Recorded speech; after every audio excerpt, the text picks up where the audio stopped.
Hello guys, आज आम्ही celebration करायला गेलो होतो. कसलं ते सांगते. आज मी सकाळी लवकर उठले कारण आज होती माझी मॉर्निंग शिफ्ट. कॅब ऑलरेडी येऊन थांबली होती म्हणून मी घाईघाईत आवरला आणि निघाले. कॅबमध्ये बसून ऑफिसमध्ये पोचले आणि म्हटलं पहिला जरा नाश्ता करून घेऊया, नंतर थोडं फोकस करून दिवसाच्या सगळ्या ॲक्टिव्हिटीज कंप्लीट करून घेतल्या. थोड्याच वेळात लंच ब्रेक झाला आणि आम्ही लंच करायला निघालो. लंच तर फुल जस्टिस करून झाला.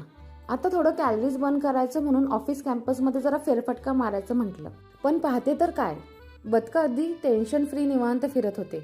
ना मीटिंग्स, ना डेडलाईन्स, ना मेल, कसलंच टेन्शन नाही त्यांना. ऑफिस कॅम्पस पण खूप छान, ग्रीन आणि अगदी पीसफुल दिसत होता. आता वेळ झाली परत लॅपटॉप समोर जाऊन ऍक्टिंग करायची की मला बाबा खूप काम आहे. Just kidding guys. फायनली 4 वाजता ऑफिस सुटलं आणि मी घरी यायला निघाले. आजचा हायलाइट अजून बाकी होता, ते म्हणजे आज होता अविनाचा बर्थडे. म्हणून आम्ही बर्थडे सेलिब्रेशन करण्यासाठी बाहेर गेलो होतो. हॉटेलमध्ये पोचताच पहिला स्टार्टर मागवला आणि मेन कोर्समध्ये बिर्याणी खाल्ली.